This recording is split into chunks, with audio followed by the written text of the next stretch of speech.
आज चर्चा करेंगे राजस्थान के चूरू जिले में स्थित सालासर बालाजी धाम के विषय में। राजस्थान के चूरू जिले में स्थित सालासर बालाजी सन 1754 में प्रकट हुए। सीकर के रुल्यानी गांव के निवासी लच्छी राम जी पाटोदिया के सबसे छोटे पुत्र मोहनदास बचपन से ही संत प्रवृत्ति के थे। सत्संग और पूजा अर्चना में शुरू से ही उनका मन रमता था। उनके जन्म के समय ही ज्योतिषियों ने भविष्यवाणी की थी कि आगे चलकर यह बालक तेजस्वी संत बनेगा और दुनिया में इसका नाम होगा। मोहनदास जी की बहन कान्ही का विवाह सालासर ग्राम में हुआ था। एकमात्र पुत्र उदय के जन्म के कुछ समय पश्चात ही वो विधवा हो गई। मोहनदास जी अपनी बहन और भांजे को सहारा देने की गरज से सालासर आकर साथ रहने लगे। उनकी मेहनत से कान्ही के खेत सोना उगलने लगा। अभाव के बादल छट गए और उनके घर हर याचक को आश्रय मिलने लगा। भांजा उदय भी बड़ा हो गया, उसका विवाह कर दिया गया। एक दिन कान्ही अपने भाई और पुत्र को भोजन करा रही थी, तभी द्वार पर किसी याचक ने भिक्षा मांगी। कान्ही को जाने में कुछ देर हो गई। वह पहुंची तो उसे एक परछाई मात्र दृष्टिगोचर हुई। पीछे पीछे मोहनदास भी दौड़े आए थे। उन्होंने सच्चाई ज्ञात की, वह तो स्वयं बालाजी थे। कान्ही को अपने विलंब पर बहुत पश्चाताप हुआ। वह मोहनदास जी से बालाजी के दर्शन कराने का आग्रह करने लगी। मोहनदास जी ने उन्हें धैर्य रखने की सलाह दी। लगभग डेढ़ दो माह पश्चात किसी साधु ने पुनः नारायण हरि का उच्चारण किया, जिसे सुनकर कान्ही दौड़ी दौड़ी मोहनदास जी के पास गई। मोहनदास द्वार पर पहुंचे तो देखते हैं कि वह साधु वेशधारी बालाजी ही थे, जो अब तक वापस हो लिए थे। मोहनदास तेजी से पीछे दौड़े और उनके चरणों में लौट गए तथा विलंब के लिए क्षमा याचना करने लगे। तब बालाजी वास्तविक रूप में प्रकट हुए और बोले, मैं जानता हूँ मोहनदास, तुम सच्चे मन से सदैव मुझे जपते हो। तुम्हारी निश्चल भक्ति से मैं बहुत प्रसन्न हूँ। मैं तुम्हारी हर मनोकामना पूर्ण करूँगा। बोलो, क्या चाहते हो? मोहनदास विनयपूर्वक बोले, आप मेरी बहन कान्ही को दर्शन दीजिए। भक्त वत्सल बालाजी ने आग्रह स्वीकार कर लिया और कहा, मैं पवित्र आसन पर विराजूंगा और मिश्री सहित खीर व चूरमे का भोग स्वीकार करूंगा। भक्त शिरोमणि मोहनदास सप्रेम बालाजी को अपने घर लाए और बहन भाई ने आदर सहित अत्यंत कृतज्ञता से उन्हें मनपसंद भोजन कराया। सुंदर और स्वच्छ सैया पर विश्राम के पश्चात भाई बहन की निश्चल सेवा से प्रसन्न हो बालाजी ने कहा कि कोई भी मेरी छाया को अपने ऊपर करने की चेष्टा नहीं करेगा। श्रद्धा सहित जो भेंट की जाएगी मैं उसे प्रेम पूर्वक ग्रहण करूंगा एवं इस सालासर स्थान पर सदैव निवास करूंगा। ऐसा कह बालाजी अंतर्ध्यान हो गए और भक्त भाई बहन कृत हो उठे। इसके बाद से मोहनदास जी एकांत में एक शमी के वृक्ष के नीचे आसन लगाकर बैठ गए। उन्होंने मौन व्रत धारण कर लिया। तत्कालीन सालासर बीकानेर राज्य के अधीन था।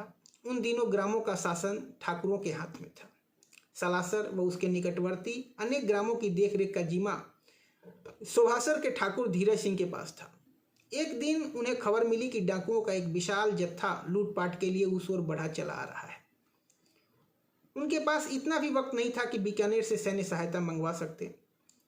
अंततः सालासर के ठाकुर सालम सिंह की सलाह पर दोनों बाबा मोहनदास की शरण में पहुंचे और मदद की गुहार लगाई। बाबा ने उन्हें आश्वस्त किया और कहा कि बालाजी का नाम लेकर डाकुओं की पताखा को उड़ा देना, क्योंकि विजय पताखा ही किसी भी सेना की शक्ति होती है। ठाकुरों ने वैसा ही किया। बालाजी का नाम लिया और डाकुओं की पताखा को तलवार से उड़ा दिया। डाकू सरदार उनके चरणों में आ गिरे।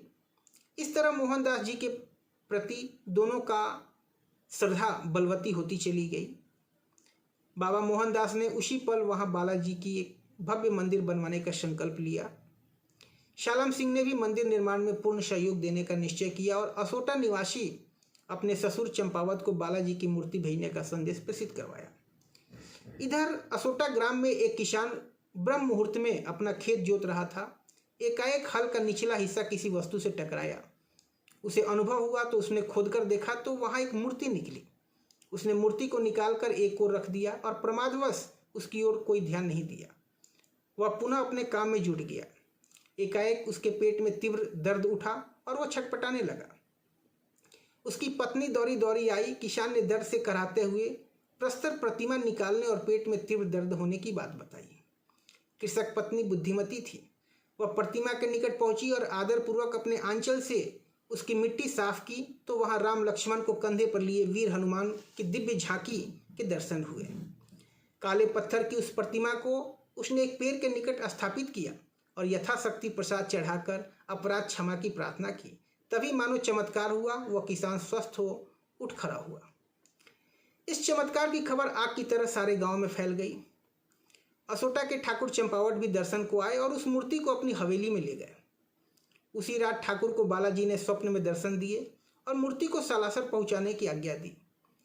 पारक ठाकुर चंपावत ने अपने कर्मचारियों की सुरक्षा में भजन मंडली के साथ सजी धजी बैलगाड़ी में मूर्ति को सालासर की ओर विदा कर दिया। उसी रात भक्त शिरोमणि मोहनदास जी को भी बालाजी ने दर्शन दिए और कहा कि मैं अपना वचन निभाने के लिए काले पत्थर की मूर्ति के रूप में आ रहा हूँ। पारक ठाकुर सालम सिंह व अनेक ग्रामवासियों ने बाबा मोहनदास जी के साथ मूर्ति का स्वागत किया और सन 1754 में शुक्ल नवमी को शनिवार के दिन पूर्ण विधि विधान से हनुमान जी की मूर्ति की स्थापना की गई।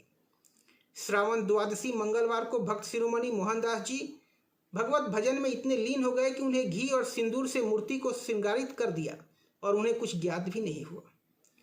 उस समय बालाजी का पूर्व दर्शित रूप, जिसमें वह श्री राम और लक्ष्मण को कंधे पर धारण किए थे, अदृश्य हो गया।